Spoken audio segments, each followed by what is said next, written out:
Welcome to Manga Machinations! This is episode number 513, and we are continuing our retrospective on Ooku, the Inner Chambers. This is part 3. I'm Dakazu, and with me is Darfox8, Hello, everybody. Morgana Santilli, Hi there. and Seamus2389. Hello. Everyone okay? You gotta clear your throats. A little tired. Yeah. Too much smoking. I got empanada mouth. Too much empanada. Delicious. Dar, I need to know how big you make your empanadas.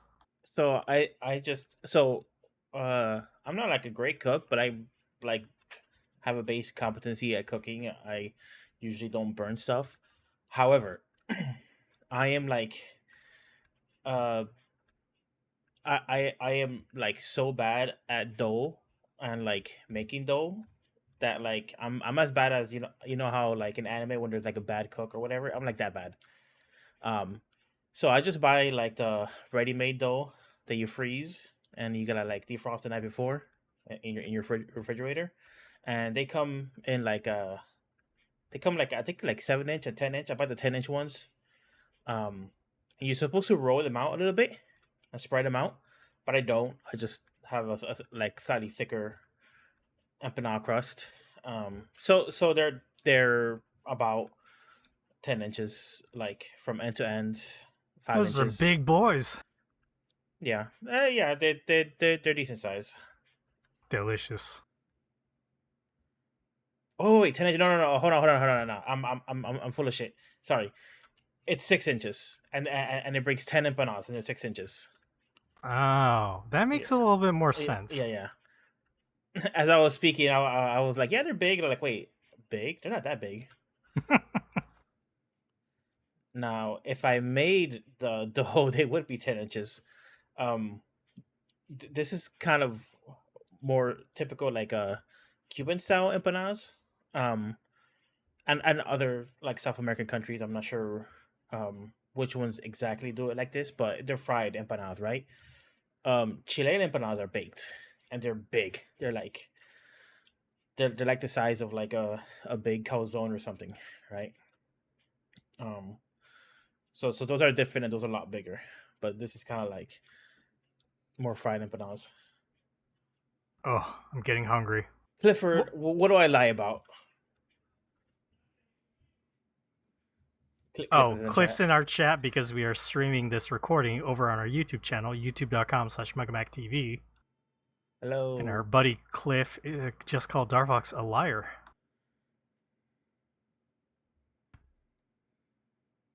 I think he's talking about the size of?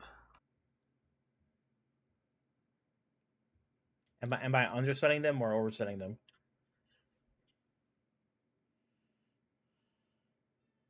I think because you were wrong about the size. You lied. Oh, the 10 inches? Oh, yeah. You lied about your 10-inch empanada. Oh, yeah.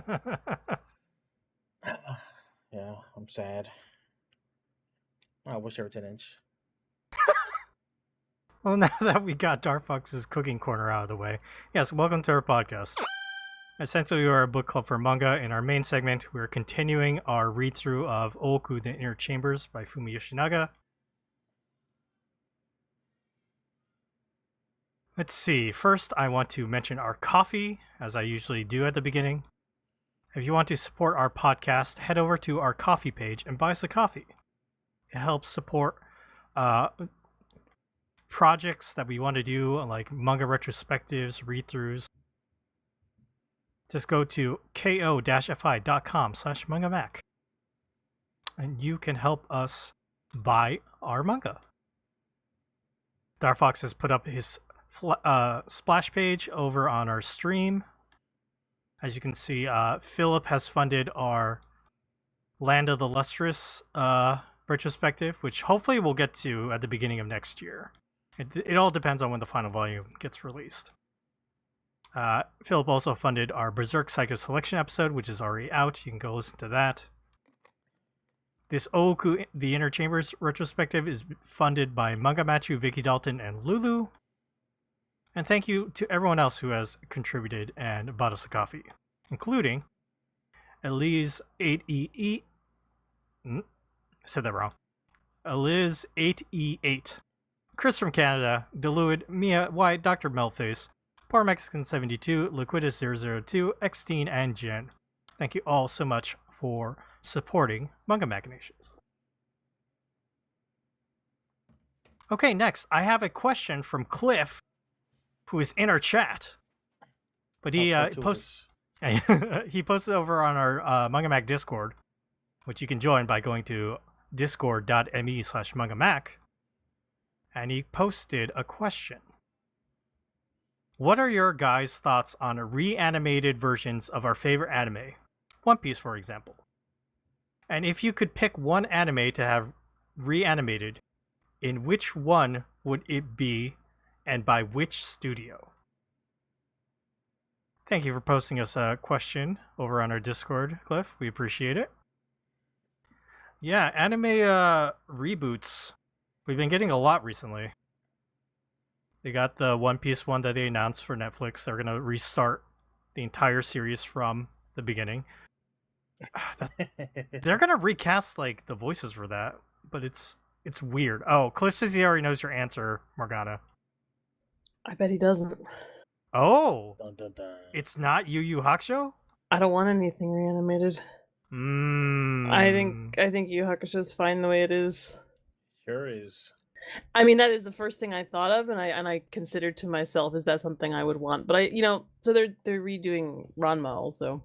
Yeah, because they did Urusei Yatsura, right, and it was very successful. And I saw the trailer for it, and I'm watching it, and I'm like, well, but this is just Ranma with slightly updated animation, and I didn't. I don't know. I don't feel like I don't need that. Part of the charm of Ranma to me is the fact that it's a little bit dated. So, and I feel that way about Yu Yu Hakusho as well.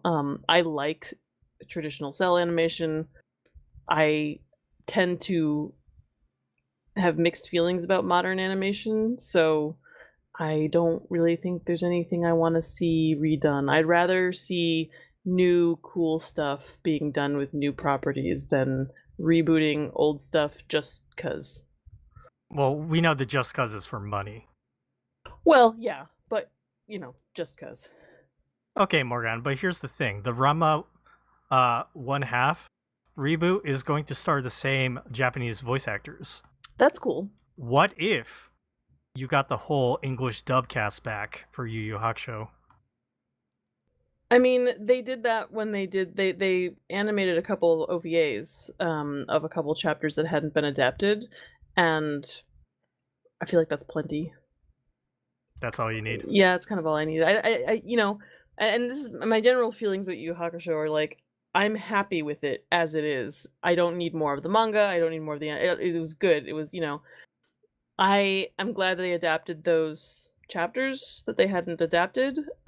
Which I bought the Blu-ray and I still haven't watched those, even though they like really wanted to.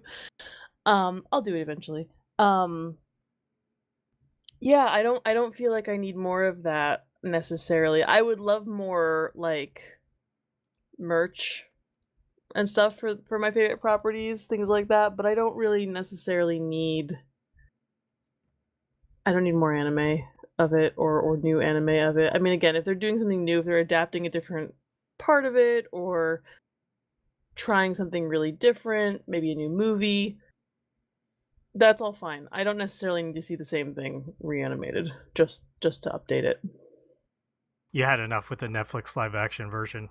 And even that's fine. Like, in theory, I don't mind. Like, again, it's a different kind of adaptation, so I'm okay with that existing. I was not super pleased with it, but that's again, that's a different, different issue.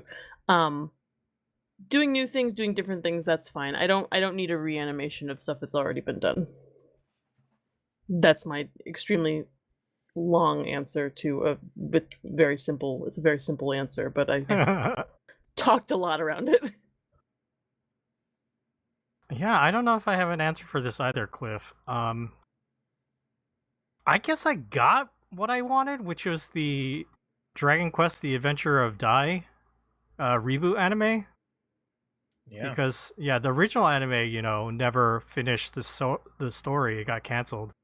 And then, decades later, they were like, we're going to do it. We're going to do the whole thing. And it's 100 episodes. And it's fantastic.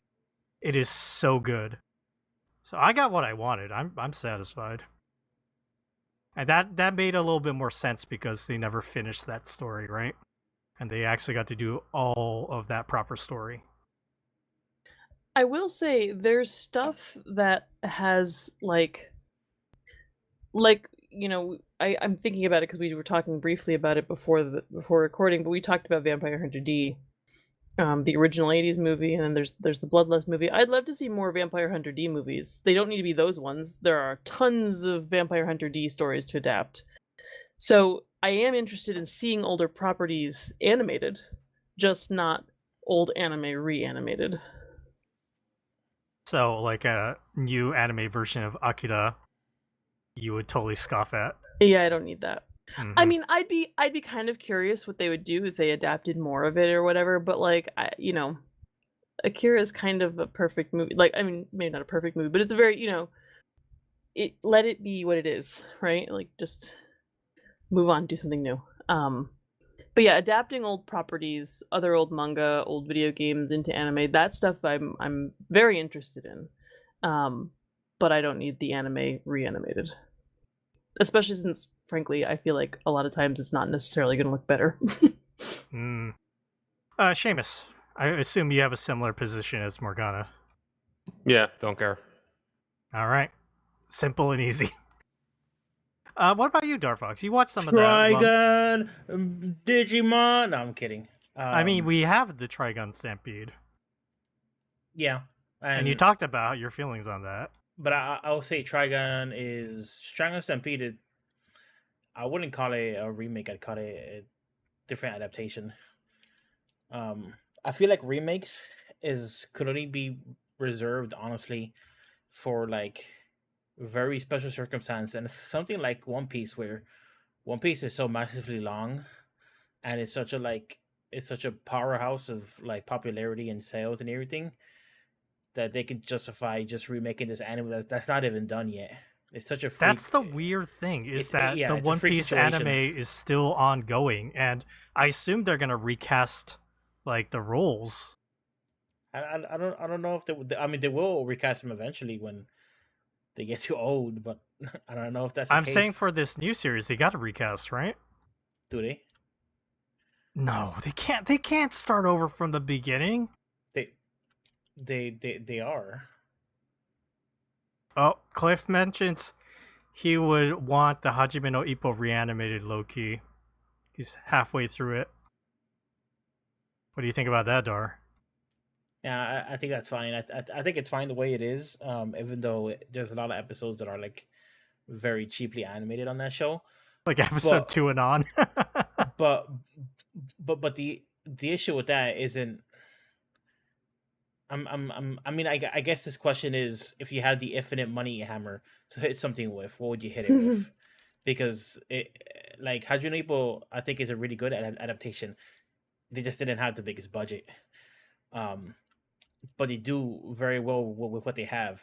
The music is great. The cast is great. They hit the story beats really well. It just looks really bad sometimes. So yeah, if the question is if I had the infinite hammer, infinite money hammer, and I would hit something, I'd probably hit Trigun. And I don't care if I got those same 26 episodes of Trigun again from the original anime, just animated as well as like the first episode was animated, which is, you go back and watch that first Trigun episode, it looks really nice. You watch the second Trigun episode, it doesn't look that good. Yeah. And that was also Madhouse, but I mean that's not Madhouse. That's just how anime works. It's just you know, like they have a limited budget, and they try and put as much budget as they can muster into the first episode to hook people in, and then they stretch it out in for as much as they can, and maybe allocate more for some major episodes and like, you know, for like big story twist or like finales or something like that. But yeah, One Piece is weird. It's like there's nothing like One Piece. This only makes sense because One Piece is such a average series, a massive long series that's super popular and super successful. So like, the thing about One Piece getting reanimated, and I understand why. I understand it's money. I understand all the reasons, but like, it just seems like they can't come up with something better. Like you don't have any new ideas. You're just gonna take these like last 700 episodes and do it all over again because you have nothing better to do with your time. Like it seems like such a waste. You know what I mean? Like it's so wasteful. I mean, they have new hit series, at least from Shueisha's side, like Demon Slayer's super popular. Jujutsu Kaisen, obviously. They've made their own hits, My Hero Academia, but, none of them outlast One Piece. Now that My Hero Academia manga is done, the longest running series is Jujutsu, I think? And it's not that old. So what about Black Clover? I think Black Clover got removed, Darfox, because it's no longer in like the Weekly Shonen Jump lineup. But it's still ongoing. a property. Yeah, I think Giga Jump or whatever, but it had to leave that awful, weekly grind. And, good for Yuki Tabata. And thank goodness for, Kohei Horikoshi finally being done. I hope that man never works another day in his life. But yeah, I just read that Cliff would like to see Golden Boy reanimated, and I kid. Just remove the I kid. I mean, the Golden Boy anime is pretty great by itself, so again, another case where I think it doesn't necessarily need to reanimate it. Darfox mentioned the infinite money thing. I think Morgana's right. If we have infinite money, let's use it and like make anime out of stuff that we really like that never got an anime. But the thing with the One Piece thing specifically, that's a Netflix show, right? I believe so, yeah. I think it's a Netflix situation where they're like, yo, this One Piece thing really really worked out for us, and we want to like keep this going forever between like the seasons of the television show that's gonna take a long time to produce. Yeah, I think they're shooting season 2 right now. Yeah, which is cool. I'm excited for season 2. I can't wait to see that CGI chopper. Ooh. I want to kind of just state, I understand this is not an anime specific problem, like remaking things. Like this is how media is working right now. And it to some extent has always worked. We always like to do updated versions of things, but I feel like it's become extremely prevalent.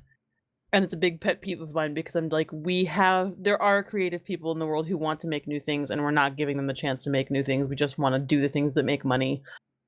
And I get really like frustrated about that whole situation. So that's like part of my stance on this is like, why do I need that again? Give me something new. Why do we have the same type of shonen action battle anime that Seamus is so sick of? Because they're all the same. It's because they sell well. People want to see them. And that's fine. Executives are like, we need the money, or we can't justify this. To some extent, I'm okay with genre. Genres exist for a reason. We like what we like. We like to have repetitive things. I read a fuck ton of stupid mysteries. Like, that's fine. It's more just like the literal exact same IP getting rehashed over and over and over again is like, we watched Beauty and the Beast last night. It's beautiful. It's beautiful. I hadn't watched it in a long time, and I'm the like, original? Yeah, the Disney movie. Great movie. It's a wonderful movie, beautiful score, everything about it's gorgeous. And also available is like, oh, do you want to watch like the 2017 Beauty and the Beast, like the live action? And I'm like, no, I don't. Why did you need to remake really this? Bad. I haven't seen it. I have no Emma Watson's great. I don't want to watch it. You didn't need to remake this. This is perfect as it was. It's fine. Just leave it. But Disney wants to make money. Well, when they try new stuff, it fails. And then so the executives just look at the numbers and they're like, well, that didn't work. I can't imagine these live action films are doing great, but I think they were fairly popular. Don't quote me on this. I'm just talking out my ass. They're making a Lion King prequel now. Oh, I heard about that. God. Yeah, it's a Mufasa movie, and it's not like an animated Mufasa movie. It's the live action, quote unquote live action Lion King, although it's all CGI. and it's about when Mufasa was a little cub. So yeah, they make enough money to justify their continued existence.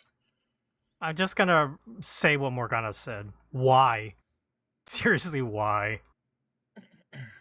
They've Maybe we're got, quarterly results to hit. Sure, yeah. just keep happy. That's exactly what it is. It's like we know why. And Gotta this is grow. why money is evil, guys. This is why it all comes capitalism is back to bad. Investor Z. It's all yeah. Fuck that guy. He doesn't know shit. Yeah, sorry to make kind of a bleak discussion out of your question, Cliff. It was a good question and a fair question considering, what's going on, but it just makes me angry. I've got an answer. First Gundam series, they could have done with more of a budget for some of those episodes. Definitely. Didn't they already do that with Gundam the Origin? Is that Sort what of. the origin is? It's an adaptation. It's different. I guess in my mind, I don't just want to go back in time and be like, look, here's more money. Just like animate some of these episodes a bit better, please. Like this is gonna be worth it. This thing is gonna blow up. I promise you. This is gonna be a big thing. It's gonna be conventions all about this shit. You can put some more money into it. Are they making that live action Gundam movie? Yes, that's another Netflix thing. I'm semi excited for that. That's directed by I forget his name, but he directed Kong Skull Island, which is a pretty fun movie. Okay, but you can put a talented director on something, and then it's like possibly like controlled by like the executive board above him, running like Disney or whatever. At this point with adaptations, I'm more care if they're good movies as opposed to them being faithful, which is a weird thing to say because we're always railing against unfaithful and just like really. What do you mean we know here? I think you're using. I think I've said I don't give a fuck what Indefin does as long as it's interesting. I don't give a shit about lore. Fancy to shut the fuck up and die. Yeah, what I mean by we, I do mean like the geek and nerd community, but the problem is there's been like a false positives because basically like for example superhero movies were pretty bad a lot of times, and some of the first really good ones was like the X-Men movie and the Spider-Man movies, and those movies were actually kind of accurate. They were pretty accurate to the comic, and they're pretty accurate with the themes, and it created like a false positive in geeks' mind where when they are faithful to the comic, they're going to make good movies, but that's not necessarily the case. They just made pretty good movies that were also, had good themes because they just copied the good themes from the comics, right? So I think, we've grown up for the past how many decades, and watching Marvel movies, which in a lot of ways are very faithful to the comics, and they make tons of money. So we've entered into like this other era of thinking, and I'm not speaking about Seamus. I'm speaking about like geeks and nerds and people, where they're when there's big liberties and big changes to like a property, they immediately think that it's like something bad when it doesn't have to be. So the I'm Gundam thinking series, of all the Star Wars fans. so something like Gundam, it's just like, okay, you have like a 90-minute or 2-hour movie to tell a story. You can't just adapt the first like 4 episodes of the original Gundam series. That's not going to work. It's not going to be a good movie. Like there's so much good in that you can adapt and kind of pull out of it. But you kind of just have to make your own thing, I feel like, and I'm pretty confident that they will. Like I said, I'm pretty interested in it, like the Kong Skull Island. And I know a director could make a good movie and later he could make a bad movie. That obviously has happened a bunch. But Kong Skull Island it's a really like it's a really kinetic, weird movie that plays a lot with tone. Which isn't that's not that much like Gundam, so I'm interested to see what he does with Gundam. All right, I'll keep my expectations in check, and I'll take a look when it comes out, Dark Fox. Okay, I'll be watching. You'll be watching me as I Yeah, watch I'll be Gundam on Netflix. Yeah. Okay. Thanks so much for your question, Cliff. Some of our Discord members, our listeners, they have chimed in and given their answers to Cliff's question. So you can read those over on our Discord. Please come join our Discord and read those as well. And thanks again. If you don't want to write questions on our Discord, you can always send us emails, mangamachinations@gmail.com. Okay, let us move along to some what you've been reading. So let's start with Seamus. Seamus, did you read anything this week? No. Okay, you sound apprehensive. Are you not sure? No, I had to look behind me and I was like, what do I have on the table? I was like, no. Gotcha. What about you, Morgana? No, also. Okay, I know what Darfox was doing this week, and he was playing Elden Ring with me 3 days in a row, so I doubt he read anything else. No, I did finish The Boys, which I don't really have anything to say about besides that was an okay season. I'm excited that the last season or next season is the last season. Yeah, it seems like a good place to end it. Okay then, I have 2 manga that I can talk about. I think I will get the lighter one out of the way first. Oh. I read an isekai manga that I thought was actually pretty good. Oh. Isekai mo kairitai is the title. I want to go back home. It's a story. It's a manga done by Dorias Kojo, and this salaryman who lives a mediocre life gets trapped in the back of a truck and then teleported to an isekai world where he can't understand the language.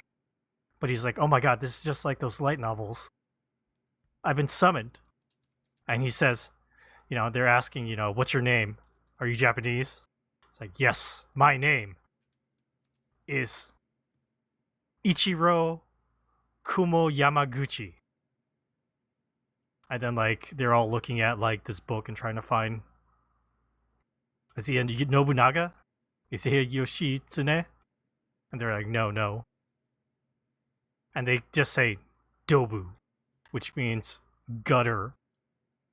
As in gutter trash. And that becomes his nickname. And then he's immediately like, I want to go home. So yeah, it's a story about a man who's summoned to this world but doesn't have any cheat ability. And he has to work doing menial tasks at the castle to earn his, room and board. Eventually, he just gets kind of transferred out of the castle to a different, part of the country. Basically, shooed away because he's a nuisance. The next person that gets summoned is, much younger and, actually has, cheat abilities and super abilities. And this poor middling man who came to this isekai world, he continues a middling life there, and he constantly thinks, man, I wish I could go back home to Japan instead of being in this fantasy world. Now, concept-wise, that sounds pretty interesting, right? But here's the catch. I'm going to send the other hosts a link to the Japanese website that hosts the first sample chapter. Please take a look, and you will see why I decided to take a look at this. What do you see?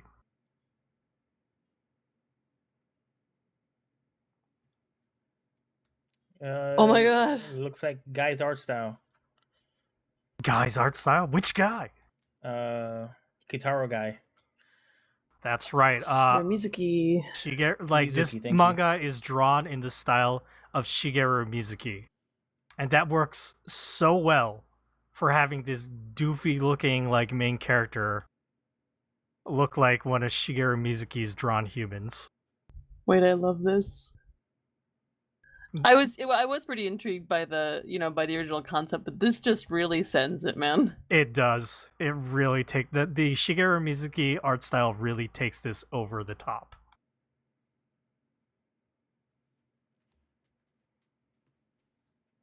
Yeah, Darfox has put it up on the stream so people can see. if you're familiar with Kitaro or, Akuma-kun or any of like Shigeru Mizuki's stuff, you can Showa. his Showa series, you can immediately tell it's got the same cartoony art style of the human characters, and it just really works with this kind of just dorky main character who just wants to leave. This series was 3 volumes total, so it did not overstay its welcome, Morgana. It just kind of got in there, did a bunch of things, told a story, and finished out. And I rather enjoyed this. It was pretty good.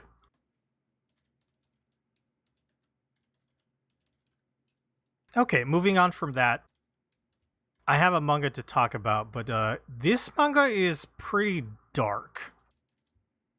I'm gonna give like a content warning about this series.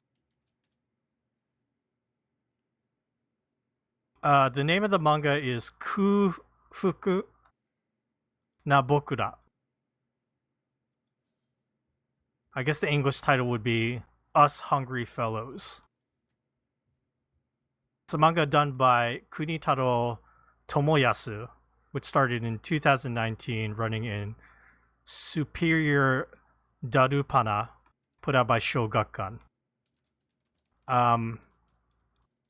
Here's the setup. Zombie apocalypse. I know, it's been overdone.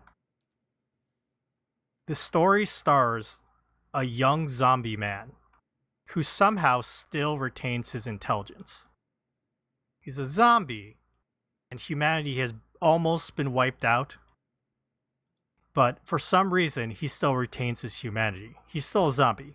He needs to eat dead flesh. He doesn't need to sleep. I guess he doesn't need to eat. That's kind of the thing. And so this is a story about this zombie person who comes up with a crazy plan. He's going to find humans and breed them so he can make a human producing factory to help all the zombies survive. He's going to become the savior of the zombies. What are you thinking, Dar? How does this concept sound? I just wonder what his motivation is. Like, why wouldn't he just let the zombies die out? Is he in love with another zombie or something? So when he was a human, he was a person who was low class, low stature, was always put down, didn't amount to anything. But he's a unique person in this scenario, right? Zombie apocalypse, he's a zombie, but he's the only zombie that can still speak, have human interactions, have some kind of intelligence.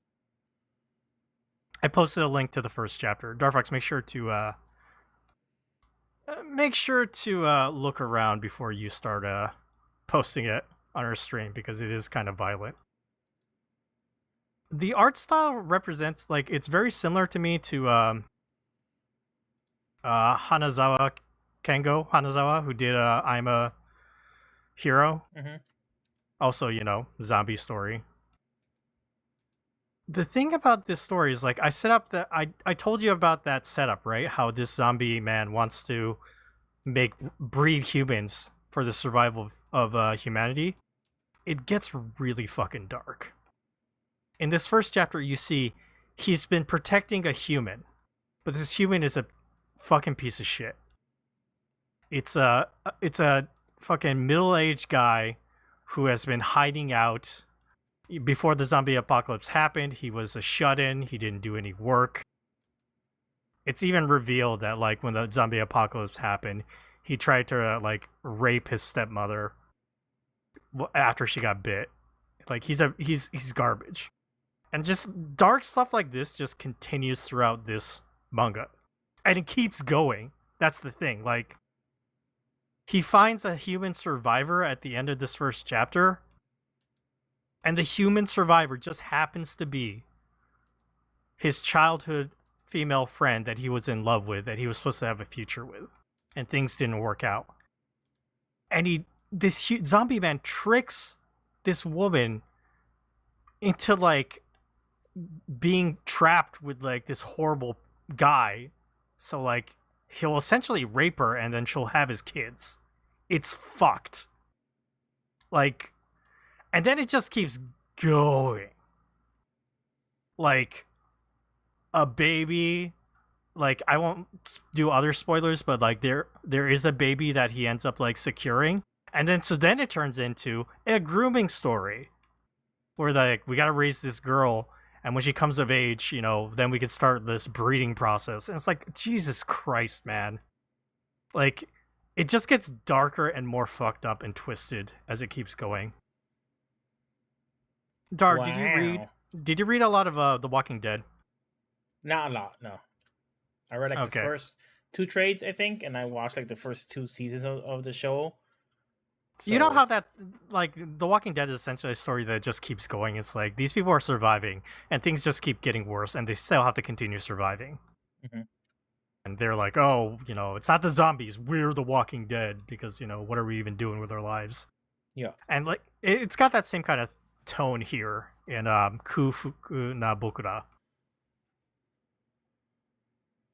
So, yeah, it's a dark story, and it's fucked up, and then it just like it's got that intriguing factor of like I'm watching the train crash and it just keeps going, and it just keeps getting worse, and like what even happens next? Like where are you taking this? I think in similar vein to Walking Dead. So yeah, So they haven't really explained why he wants to do this. Why he wants to? Is it just because he had a shitty life as a human, so he wants zombies to like survive? yeah, he thinks like this is a plan that only I can do in this zombie apocalypse world. So I'm Okay. gonna do it. Some sort of purpose. To which like other people are like, this is a fucked up plan. What the fuck are you doing? And at moments he's like, what am I doing? But ultimately he keeps making the decision to be like, no, I'm doing this. I've committed to this plan, and all these horrible things be damned, I'm doing this because I'm the only one who can do it. It's messed up. And obviously in real life you don't want anybody like that. But for like, Seamus, you say a fictional standpoint, you want something different. This is doing that. This is I don't think it is. okay. I think everything you described there has probably been played out for the last, I don't know, God knows how long.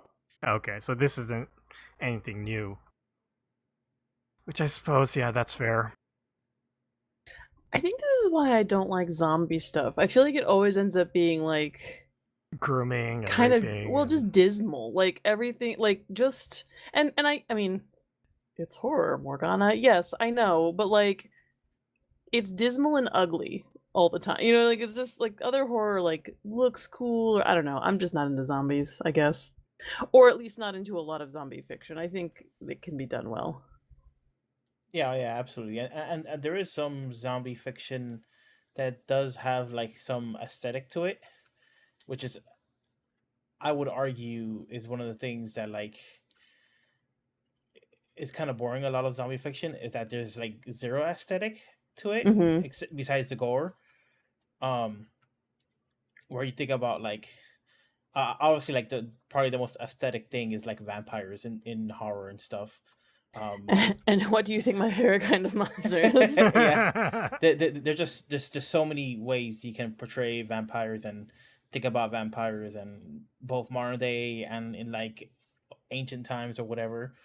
And it could be gross, and it could be beautiful. It could be both at the same time. And most of like the modern zombie fiction, and partially because I think it's trying to be grounded, it's almost like sans aesthetic. It's almost like this is just like, if you looked outside, this is what you would see, kind of perspective, which is fun and neat when it's like your first zombie movie and it's kind of scary. You're thinking about like the zombie apocalypse, but like it's pretty old hat at this point. You know. I would say, like, yeah, thematically, I've seen like dark stories like this before, but this entire concept of this zombie man thinking about creating a new society for zombies that are sustained by breeding humans is incredibly twisted and dark, and something that you would probably only see in like the graphic novel medium. It's just it's extreme, and that extremeness does have a bit of an appeal for me to be like, what is happening next? So yeah, I wanted to mention this manga. It definitely looks crazy, and the art looks really detailed. It's 3 volumes are out right now. It's still ongoing. Like I mentioned, there has been like generational skips, and it's kind of gonna be like, well, what will happen next? What will even be happening next? Okay, and those are the 2 manga that I read this week. We can end what you've been reading. Oh, I see Cliff mentioned that he played some Elden Ring for 10 minutes and he turned it off. Not for everybody, it seems. You gotta get the co-op ring experience like Darfox had. You gotta get the manga. Yeah, actually, yeah, the manga's great. Elden Ring: The Road to the Air Tree. First 3 volumes are out. 4th one's coming out At your local next comic book week. shop and bookstore. Soon. It's coming out soon. It's very good. I've been reading the new chapters that they come out online from Kadokawa, I think, like on Bookwalker or Comic Walker or whatever. It's published over there in English, and they're fantastic. They're super funny, and still somehow extremely loyal to the game. So it's just Yeah. great. Yeah, that's the weird part. Mm-hmm. But yeah, anyway, let's end what you've been reading. We'll be getting to our main segment, but first let's talk about next week. We've been doing Ooku for 3 weeks straight. We're going to take a little break. So for our break, we're going to do a triple dip on Glacier Bay Books manga. This is actually a long time in the making. We're supposed to do this back in May, but like between scheduling conflicts that we had and not getting the titles in time, like we've had to push this back. So we're finally doing this. Emma, I'm sorry, it's coming next week. We're going to be looking at Glacier Bay Books titles. Let's see. Titles here. And The Strange and Funky Happenings One Day by Natsujike Miyazaki.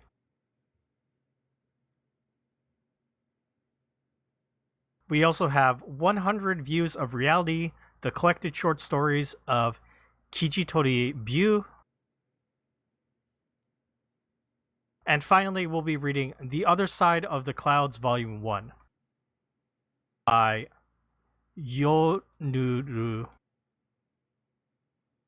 no Hitsujigumo. So yeah, getting back to some fun independent manga releases from Glacier Bay Books next week. Stay tuned for those 3 titles next week. Okay, everybody, we're going to take a quick break, put down the stream, and then when we come back, it will be time for part 3 of our Ooku, the Inner Chambers retrospective.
Okay, everybody, we are back.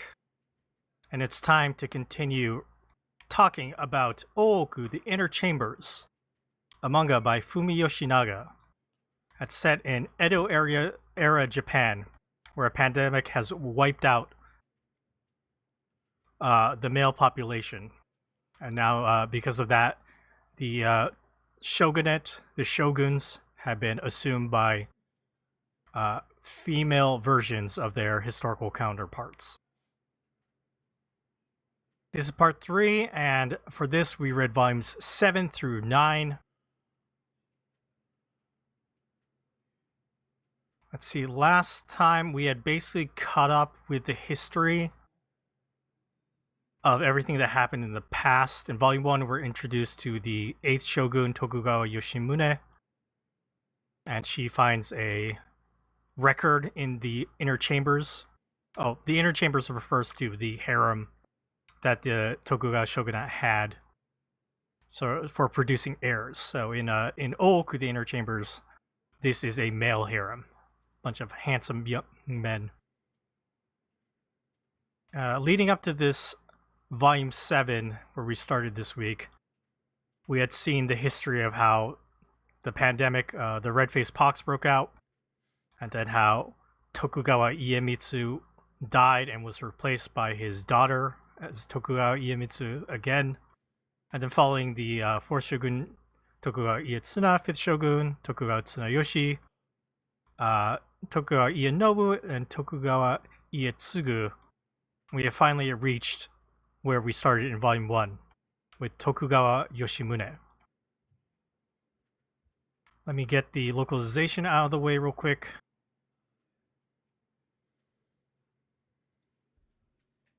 Translation is an adaptation is done by Akemi Wegmuller, touch-up art and lettering Mona Lisa de Assis, design Fawn Lau, editor Pancha Diaz. So it sounds like mostly the same creative team that has been handling this English adaptation put out by Viz. Let's see, next, let me read the copy on the Viz website for Volume 7. Ienobu's heir is still just a child, and with few official functions to perform, the men of the inner chambers find themselves with much time on their hands. Some find ways to make the most of their rare trips outside the palace, while others turn their minds to bloody intrigue. Interesting. Yeah, Volume 7, I think when it starts out, we're still looking at the 7th shogun, Tokugawa Ietsugu, which we see they pass away in Volume 1. But since we went back in history and now we caught up, we're there. Volume 7 mostly follows the Ejima Ikushima affair that happened during this time. And it became a power struggle between the 7th shogun, Tokugawa Ietsugu's father, and also the husband of the late 6th shogun, Tokugawa Ienobu. So we get to see most of that play out in Volume 7. In Volume 8, Tokugawa Yoshimune is in charge. Oh no, it passes that. We move on to the 9th shogun, Tokugawa Ieishige, in Volume 8, and we get a little side story about a chef who ends up joining the inner chambers and has a relationship with one of the concubines of Ieishige. And by Volume 9, Ieishige's daughter, Tokugawa Ieharu, has taken over, and now we are getting back into the red-faced pox and possibly finding a cure for it. I hope that's enough setup before we start diving into our discussion. Did I miss anything important? Is that what I read about? I don't know, Dark. Did you actually More or finish the 3 volumes? I definitely had to skim. I had to skim toward the end because I ran out of time. But yeah, finished. Okay. Morgan, let's turn to you. What did you think about these 3 volumes? I think I need a Justice for Ejima t-shirt. I feel like he was done dirty. He was. His He story was was great. sad. I liked him a lot. I was like, wait, there's somebody in these inner chambers who's a genuinely good person 100% of the time. That's wild. But yeah, no, I think this group is like some of my favorites so far of the that we've read.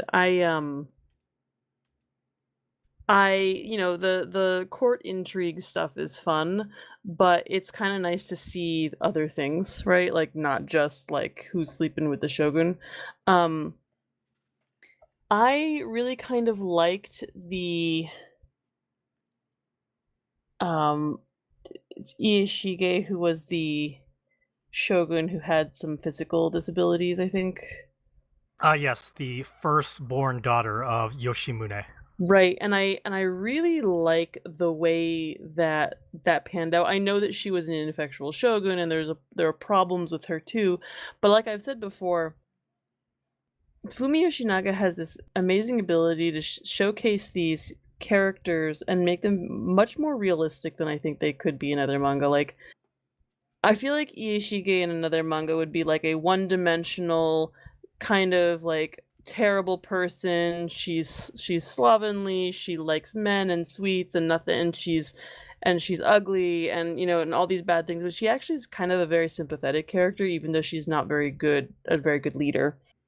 So I kind of liked her a lot, kind of unexpectedly. I like the direction we've been going in with the red face pox and learning like Western medicine and kind of that whole drama.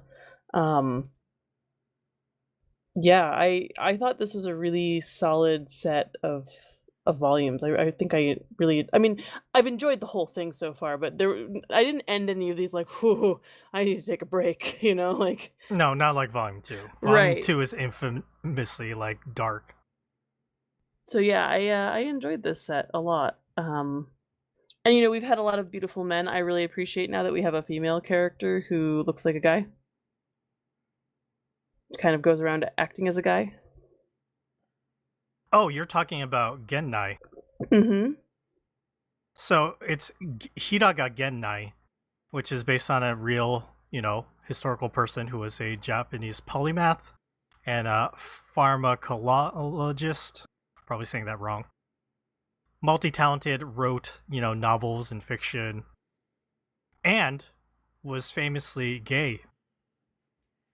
So the gender bent version here that we have here is a lesbian. You'd love to see it. Mm-hmm. We're still in the middle of that story, so I won't reveal too much more about like their history and like what really happens. Which is the same for like the other characters that start showing up in Volume 9. Which mostly revolve around Ieshige's daughter, Ieharu, who becomes the 10th shogun of the Tokugawa shogunate. Yeah, Morgana, I agree with you. What I liked about these 3 volumes is we're still following like the shoguns and switching to Yoshimune and Ieshige and Ieharu. But like a lot of the story was told through the side characters that were not the direct shoguns and their consorts. Mm-hmm. Like in Volume 7, we mentioned Ejima, who was the senior chamberlain. And he was a good guy. And we see the return of the senior chamberlain from Volume 1. This snaky, like... I forget his name. Fu something. Fujinami? Fujinami. Yeah, who was going around, leaving the inner chambers, even though you're not supposed to, hanging out with like the geisha actors, which led to the Ejima affair. And in Volume 8, we follow the chef who was ousted from his famous like restaurant, and then he had to join the inner chambers, and he befriended the prince consort. What was the prince's name? Hold on. Too many names, too many characters, everybody.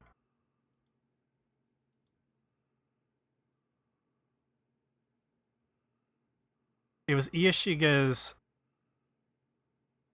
It was her concubine, right? Because her consort had died. Yes. I like the consort too.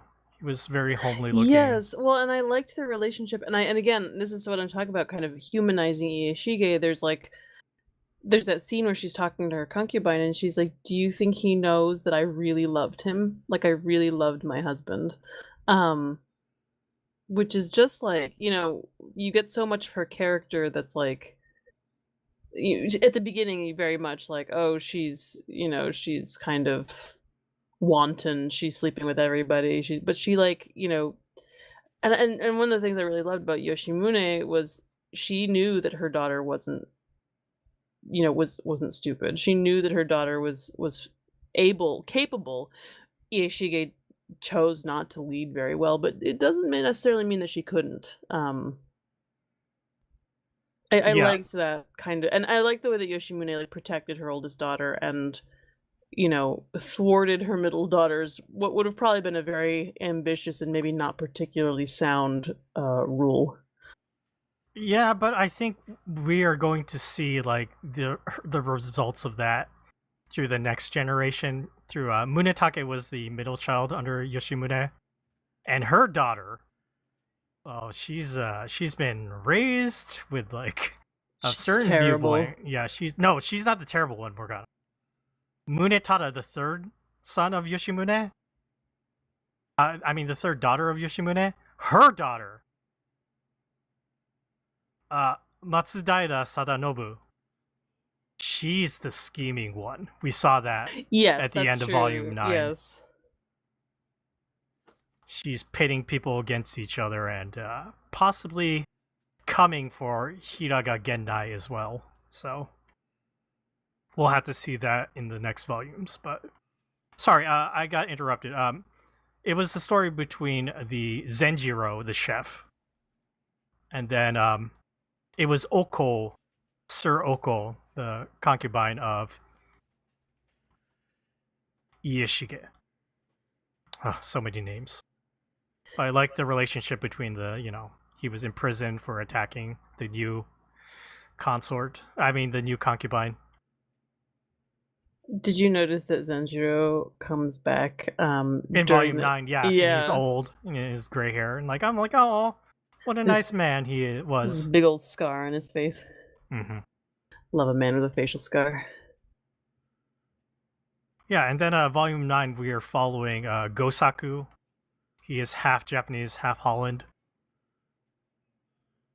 And yeah, he is tasked to teach the men in the inner chamber about medicine, because there's still a rule that Yoshimune is forbidding women from studying medicine, because they don't want people outside of Japan to realize that there are no men in Japan.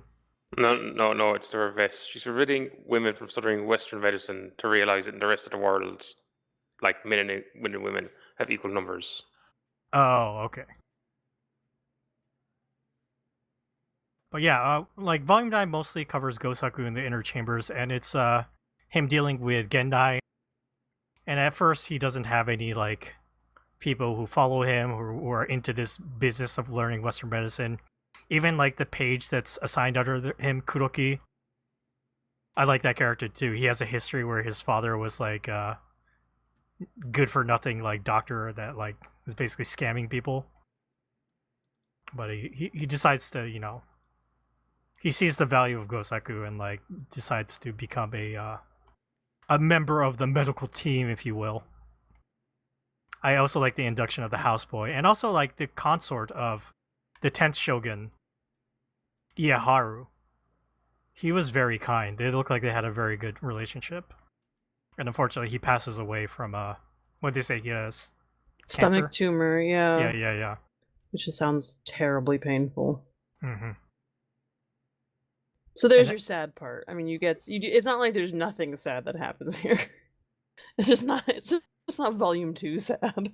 Well, Ejima is very sad in Volume 7. That entire the way that played out for political gain, taking advantage of Ejima like that, and leading to torture. Oh, that was rough. Yeah, like I said, justice for Ejima t-shirts. Find them in the Manga Max store that doesn't exist yet. I think the interesting thing about the Ejima was at the end, it was revealed that everything was done by the 8th shogun Yoshimune's like right hand woman. What was her name? Hisamichi? Hisamichi, she really, I mean, she talk about, I was not expecting that because she seems so sweet. I mean, she's very loyal, but like she seems so like sweet, and she's really good at diplomacy. She's really, really good at it. And she's just behind the scenes pulling all them strings. Yeah, she set up that Ejima thing. She killed the rival Yoshimichi of Owari, who was like in the sea. They were going to be the shogun before Yoshimune, and even killed both of her elder sisters. Seamus, I saw you tweet about the end of that exchange that they have, where like Hisamichi confesses after being like questioned. I think this is the bit I was trying to remember, like when we got that, because this was like one of my favorite bits. Kind of specifically when she's like reveals it, and then your other one is like basically tells her to kill herself. She's like, you're not in great health. Don't think you're gonna live too long, are you? In Hichimine has that line about I don't know. I think because I'm rereading Tale of Genji and I was reading like Tale of Hikide earlier, when characters just go around being like some allusions to life as a dream. I'm just like, yeah, that's like an instant bump in my liking of it. I have it here. Hisamichi says, "'Twas a dream that did last a lifetime, and yet did seem so fleet. I am truly grateful for it, my liege." And then the next says, page where they're like looking out in the garden, and then the next page then it's like just Yosamune because now Himichi's dead. Mm-hmm. That's what I want to see. People told to kill themselves. A nice look at the garden. Reference to life as a dream. People told to kill themselves, but nicely. Yeah, exactly. People told like you're not to kill yourself. You're just like, your health's not great, is it now?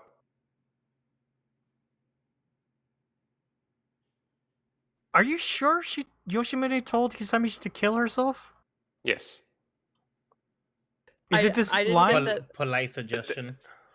I don't think I got that either, but in retrospect, I can see that being the case. So Hichimichi, today was your last day of service, was it not? I thank thee for your loyalty. And how is thy health? And then Hichimichi realizes what she's been asked to do. Decision tells me I shall not return for the winter. I'm sorry to hear that. That is straight Damn. up. You're dying.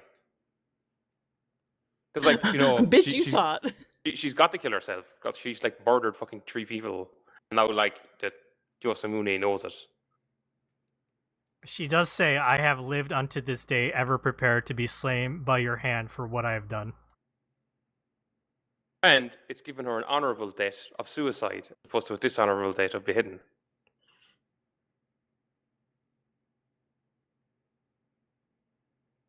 Just, I mean, the layers, man. Wild, wild, wild. I'm just gonna gently tell you to go fuck off and die.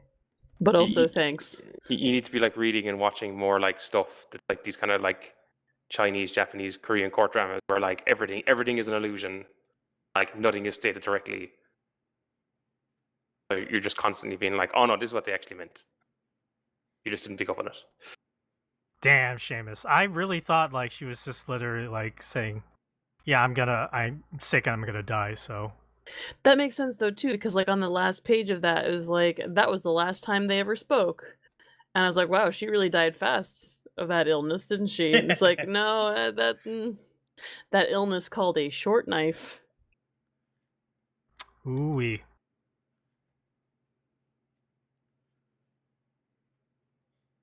Also, is the canon sound effects are they meant to be cicadas, or is it autumn and they're meant to be something else? Can Oh, I'm looking at that page. So I was thinking it seems like it must be like autumn. Yeah, Could I'm it- gonna assume those are birds, Seamus. I was also going to ask if they could be frogs, maybe. Oh, maybe. But I think they would put creek or I don't know. This was made, in older times, and translating any kind of sound effects, onomatopoeias, that really just depends on the translator and how they want to localize some stuff. Yeah, I did feel notice like they tend to go for like translations that are more like the actual sound as opposed to like a word that we would understand. So I feel like that's an allusion to something, but I'm trying to figure out what it would be if it's like autumn. I don't know, Seamus. I would have to look at a Japanese volume and see what the original was. Sorry. I was going to say one character that we did not talk about, even though we saw them. No, we saw them in Volume 8, was Tanuma Okitsugu. Darfox, to remind you of this character, she was the valet under the 9th shogun, Ieshige.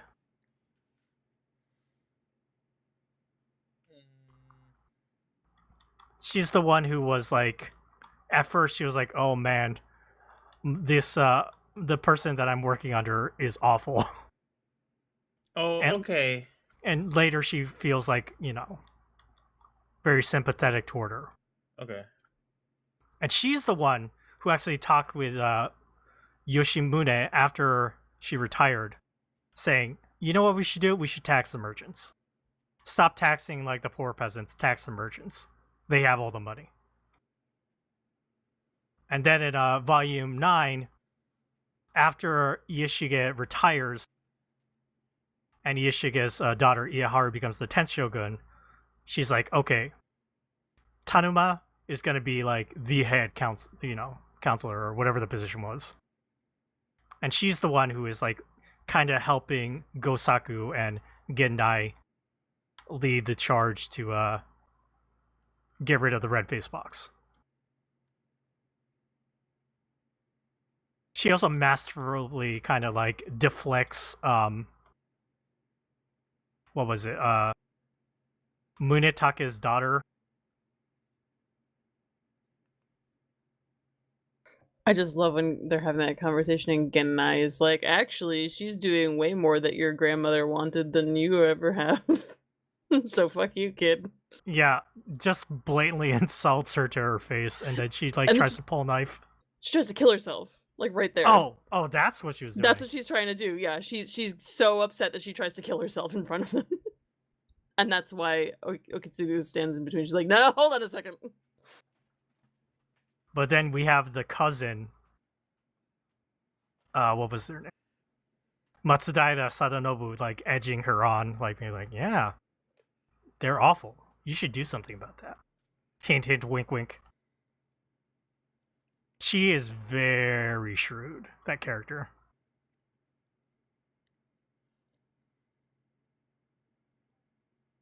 I think this is a good time in our discussion to ask Darfox if he has any questions in our Let's Answer Darfox's question about Edo area Japan. Unfortunately, in this case, I'm so out of my depth that I don't even know what question to ask. Besides maybe some of the historical lineups, like the guy from Holland, or the guy who's half Japanese and half Hollandese. Dutch, right? Yeah, Gosaku. Yeah. Is it like, do we know for a fact that there was somebody like that directly interacting with the shogun, or was all that just like trade and like kind of more separate than it's appearing here? My guess is I think Gosaku is a fictional character that was made for the purpose of this story and for the red face pox part. Yeah, I mean it's good fiction, or it's good like okay, this is a different character. This is, and the way they fit into it is, kind of what you'd expect. So yeah, I can see that. Being unique, but I was very curious if there was like a historical analog. Yeah, I'm Although, not sure. I could be wrong, but we know that Hiraga Gennai is an actual person, and that's the she's the woman who like dresses like the man mhm. and helped bring Gosaku to the inner chambers. Although like all of the historical analogs in this book are usually like women that are standing in for men, and in this case it's just a man, so they wouldn't be like it wouldn't be the same kind of thing. I mean, they did gender flip Hiraga Gennai though. Yeah, it's what I mean. Oh, okay. Sorry.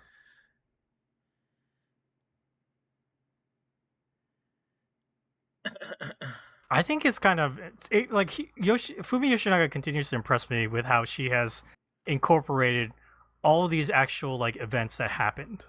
Like the Ejima incident was a real incident. Obviously, Ejima was not a male, but a female like concubine in the inner chambers. Or things about Tanuma Ogitsugu starting as a valet under Ieshige or a page. Yeah, Ieshige, the ninth shogun, was born with like a speech defect and was considered like a bad shogun.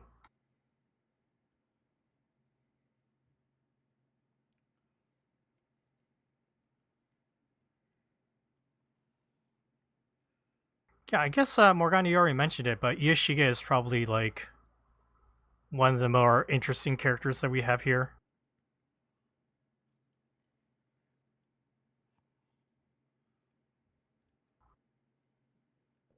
Oh, I realized. I'm trying to remember now. Was it in volume 7 where we had Yoshimune like have her children? Yes. Yeah. It's been a while, obviously, since I read that one. I just love the scene where she's like in the middle of a meeting. Basically, she's like, ugh, and they're like, "Oh no, what's wrong?" She's like, "Nothing. It's just labor pain. Like, keep going." And she like has a baby while she's like delivering her daughter. And she's like, "Great, that's fine. Yeah, moving on." Like, I'm telling you right now, that was not. I do not know any woman who was able to continue conducting business while delivering her children. Mm-hmm. But it's really interesting how kind of Yoshimune, how she's portrayed as a leader and how she's portrayed as a mother, and how like, I mean, in general, the concept of like motherhood and how separate she is from her children is so foreign to any modern parent, right? Like she basically has the kid and then hoists them off on a wet nurse and moves on, right? Like, we raise our children ourselves in the modern day most of the time. So her relationship with her daughters is really interesting, and that kind of like lack of maternal fuzziness is kind of odd, but also like in keeping with her character. But she does love her daughters. I mean, there's definitely like you know, I think she cares and understands them very well, considering that they barely ever see her. But she wasn't always correct in like how she handled things. And she knows that. Yeah. And on her deathbed, she says so, Also, Ieshige is like the only one who cries for her. I mean, Ieshige cries a lot, but I don't know, I find that kind of endearing about her too. She is very sympathetic.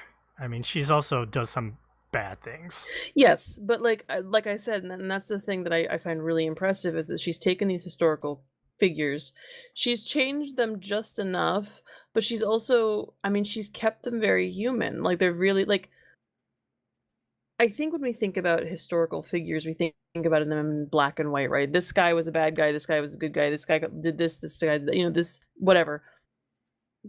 But this kind of puts in the perspective of like, just because they're historical figures who did important things doesn't mean they weren't also real people, right? With real feelings and real foibles. Um, and I think that, good historical fiction does that. It kind of fleshes out these characters so that you understand them a little bit more from a human perspective. You don't necessarily need to agree with them. You need to understand how what they did affected history, but that doesn't mean you can't understand and kind of sympathize, and also, I mean, not just sympathize, even just kind of get a different perspective on how they may have handled the situation, right? Or why they may have handled it a certain way. I like that kind of thing. Yeah.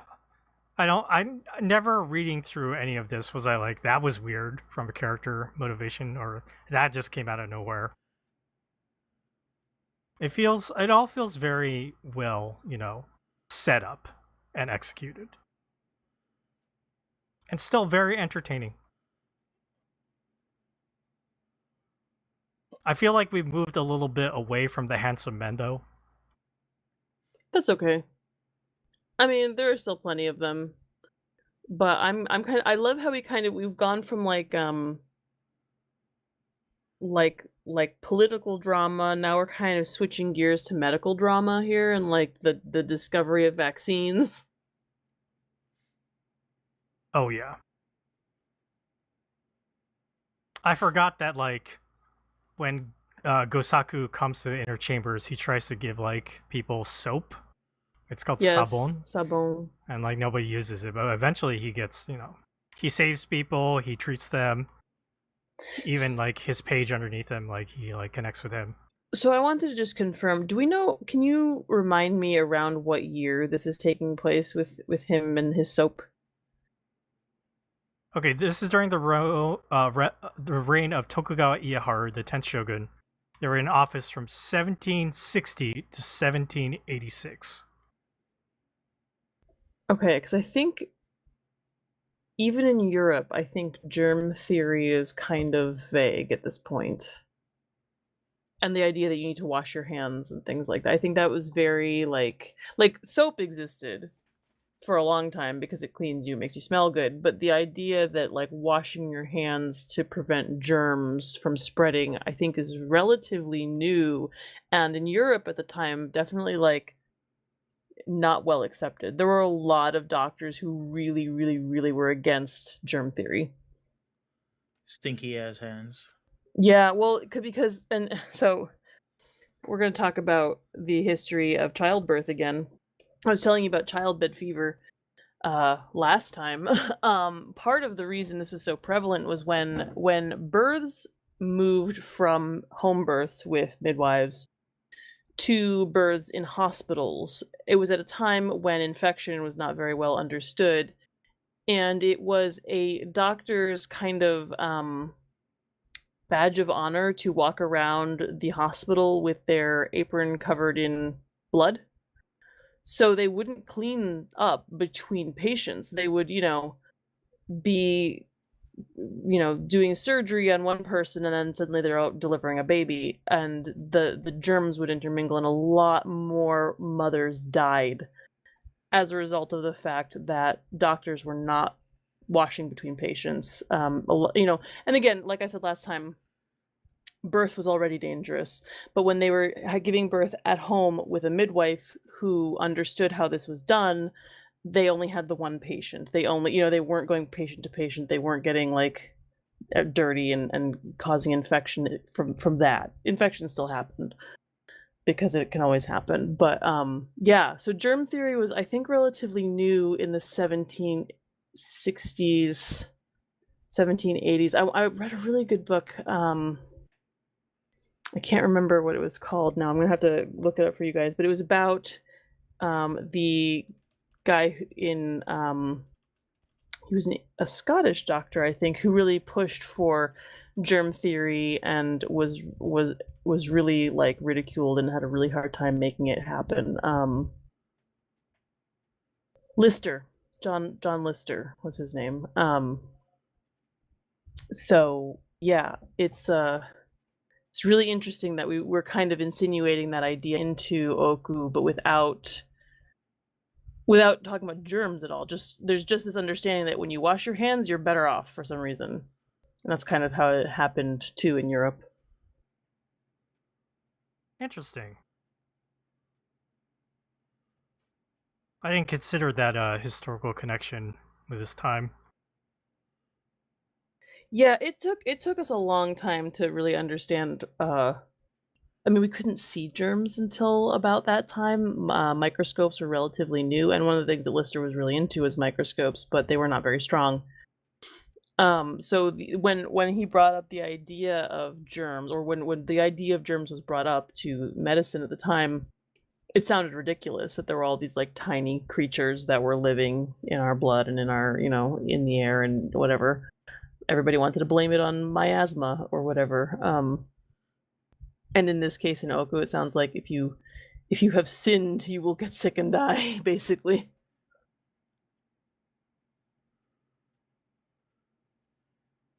Tiny creatures all around us. I'm glad we live in modern times. Yes, I think that a lot. Seamus, I didn't get to ask you this episode what you thought about revisiting volumes 7 through 9, because you, like me, you have already read this before. Yeah, the bit I was talking about there is probably one of my favorite bits in the manga. The rest of it, it was grand, but was there anything that was particularly like interesting? There's a few other scenes in the with garden stuff.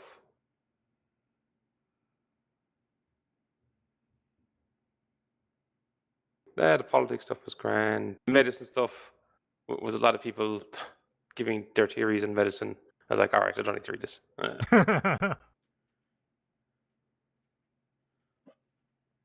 I forget how long the medical stuff goes on for. On for a while, because I think eventually they do figure out. I definitely remember there's another part later on. There's also like a bit that really stuck with me, relating to like vaccines and stuff. Yeah, we're definitely not done with that part of the story. Okay, I just sent you guys a link to this book that I was talking about. It's called The Butchering Art. It was Joseph Lister, not John Lister.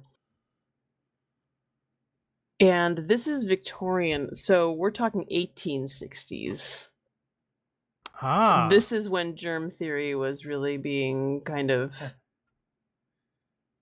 talked about, and antiseptics, these ideas of like you really need to, clean things, make them antiseptic. And it was very widely panned by a lot of people because it was not profitable, because people didn't trust doctors already, and this was making it, if they changed their mind, how could you trust them, right? It's a really good book, written by a really interesting woman, Lindsay Fitzharris. But yeah, so I'm fascinated by this idea that like we need to wash our hands because then we won't get sick, because that was very slow to come to Europe. Yeah, this is like what, a full century before this then? Yeah. Mm-hmm. Wow. And I wonder how historically accurate that is. I mean, again, soap existed. Soap has existed forever. But that's because you still want to be clean. There was just no understanding of like why it helped you not get sick, or if it did. More of a dirt and grime thing and not like a germ thing. Yeah. Mm-hmm. I don't know. Perhaps Fumiyoshi Naga just wanted to accelerate that stuff. Or maybe this was like historically around the time where, because of the lift on Yoshimune's lift on Western, books and literature happened, that people were coming up with these things. Because I believe in Volume 9, we see Gendai come into the inner chambers with that electric box. And that was something that Gendai was famous for.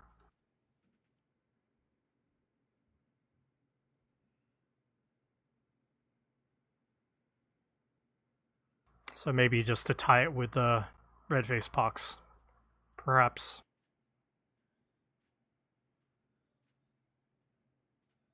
Yeah, did we cover everything? I'm wondering if we missed anything in these 3 volumes.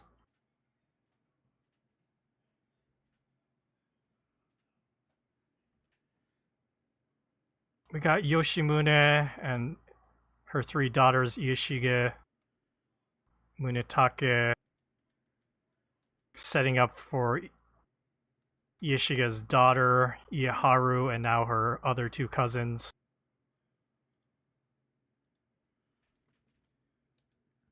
I think that's everything. Darfox, how are the vibes? You still vibing? Yeah, I'm still vibing. That's good. What's up with the tracksuit people are wearing?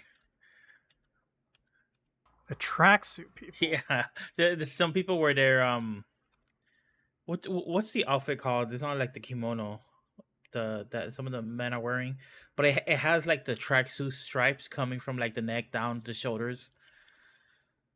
Oh, those are like the houseboys of the inner chambers, Do right? they all have that? I haven't noticed that. Hold on, this is in Here. chapter 9, so I'm like checking. I'll post a picture of one in our Discord chat. Oh, I see. Yeah, they have like a black bar and like inside of a white stripe. Yeah, it looks right? like a tracksuit. Like when I first saw it, I was like, "What the fuck?" It's probably good for workers. Maybe it's to label them as like they are like the houseboys and like the lower like status, because they talk about that, how like after Gosaku gets popular, anyone is invited to come to the to his lectures. But mostly it was because of the Prince Isonomiya, the concert of Shogun Ieyaharu.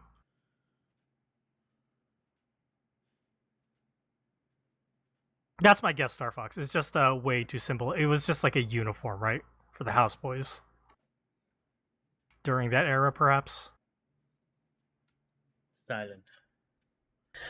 While we're talking about the clothes, I am consistently baffled by all the trailing fabric. Like, so the Shogun is expected to wear that coat, that big, long, unwieldy coat over her kimono. Mm-hmm. But also, all the men's pant legs are dragging on the ground, and that would drive me crazy. Yeah, you have to lift them as you walk. I would hate that. I would hate it so much. And obviously, you can't wear that out in public. You know, it's only for indoor wear. You can't be dragging like those nice fabrics in the dirt or whatever. Dragging your silk through the mud. I'm sure it was a way for them to notice real quick if the floors hadn't been like mopped recently or cleaned recently. I'm sure many a times people got in trouble for like, I barely walked 3 paces and my thing is covered in dust. And then somebody gets in trouble. Off with his head. Maybe they were just, you know, very conscious about people and feet. They're like, no free feet for you. No wiki feet. Damn, way ahead of their time. Well, like it's also like displaying wealth and status. If like, you know, you can only wear those clothes because you don't have to actually do anything or go anywhere. Like if they're going outside, like they're not walking. They probably have a whatchamacallit. Palanquin. Yes, that's the word I'm thinking of. Yeah. They're not expected to step over rice paddies or lift shit up. Nope. Not functional clothing. Those are for the commoners, Star Fox. Oh, it's function, but the function has nothing to do with like work. The function is so that everybody knows what a beautiful peacock they are. Yep. Like trapped in their gilded tower. Because I think they bring up when they're on about the merchants, they're like, you know, it looks like on the outside, yeah, they're wearing like muted clothes because at the time there was like rules around like, you know, what samurai could wear versus what peasants wear versus what merchants could wear. But then their inner lining is like really rich because that way they could be like, see, I actually have a shitload of money. Yeah, that's the thing that Tanuma Okisugu was talking about with Yoshimune. I like Okitsugu. I like that she's very canny, but she's not slimy. Like I don't feel like she's plotting shit or she's like she's definitely ambitious in her way, but it's kind of quiet. She's polite and respectful, but she is also like she knows her shit. She knows what to do. The question, Morgana, is: do you think things will end well for her? Oh, I don't think things end well for anybody really in these inner chambers. Yeah. I just have to remind myself as I'm reading this that all these people are already dead. They died eventually. I mean, they did die historically. They're all dead now. So, and probably when you're that powerful, it's usually not going to be a great death. Well, it seems like everybody is not happy with her. All the other lady counselors are jealous of her position. To be fair, I don't think they kill people that much at this time. It's more you just get like exiled or like demoted. You get screwed over, just like the Ejima affair. Exactly, like Ejime wasn't like killed; he was just exiled. I guess that's the That's a big interesting thing torture, about. though.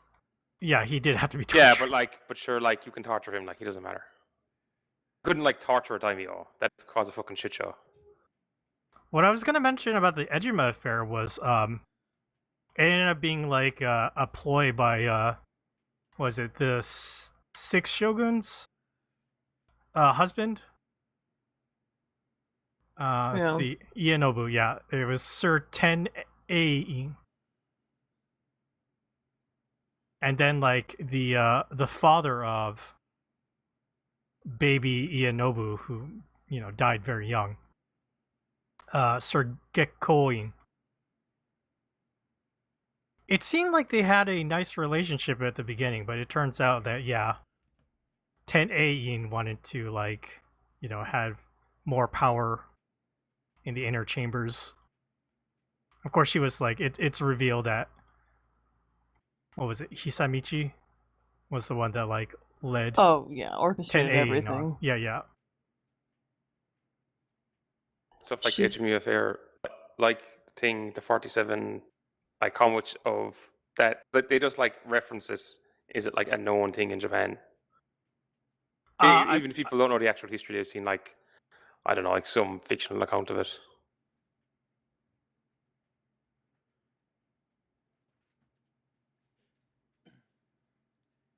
To go back quick to the torture, was that common torture with the slabs over like the spiked thing Oof. for the shin?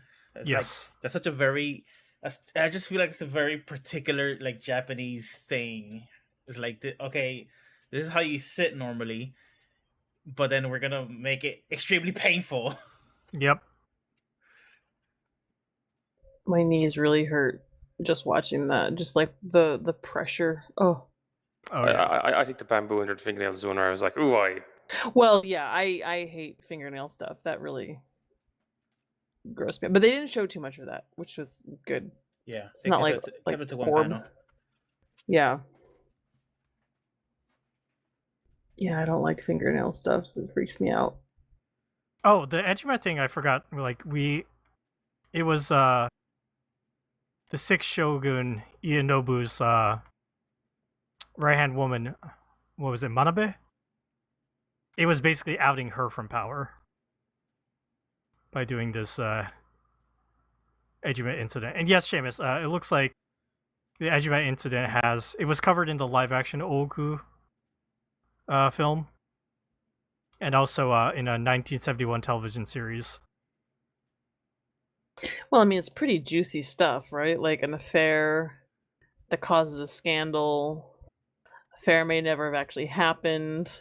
Mm-hmm. And then it was used for political purposes to like take other people out of power.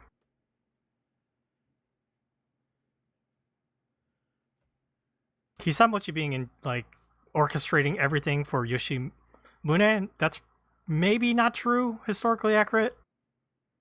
Oh, but the drama. But the drama about Ejima missing a curfew in the Ooku because they're visiting a kabuki actor, that's all like historically accurate, apparently. yeah, because I'm not sure did they do it to get her in power, or was it more just an internal power play control?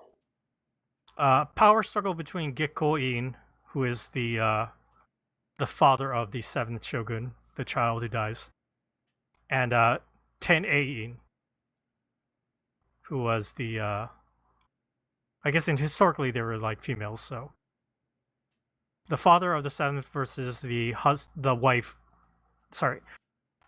mother of the 7th shogun versus the wife of the 6th shogun. It's getting This confusing, is guys. why when someone ascends to the throne, you kill everyone before him.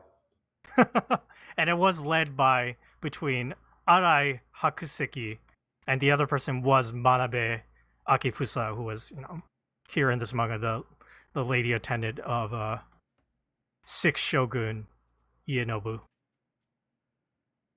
I guess that's what we didn't mention is like at the end of volume 6, Manabe has sex with Gekkoin.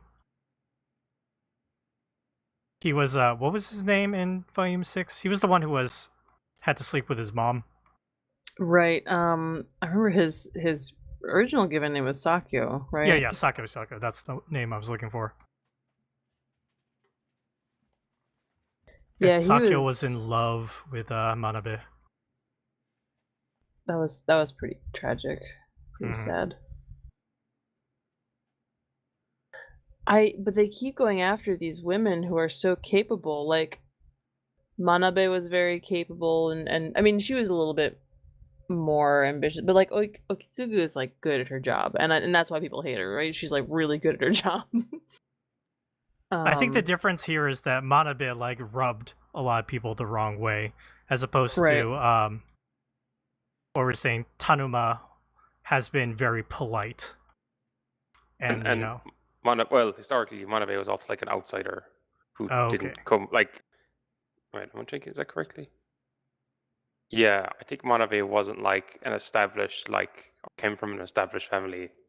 She was essentially like an outsider in terms of like her class, even like how she came up through it. Like she got it through like personal connections. It wasn't like she has like political or familial connections.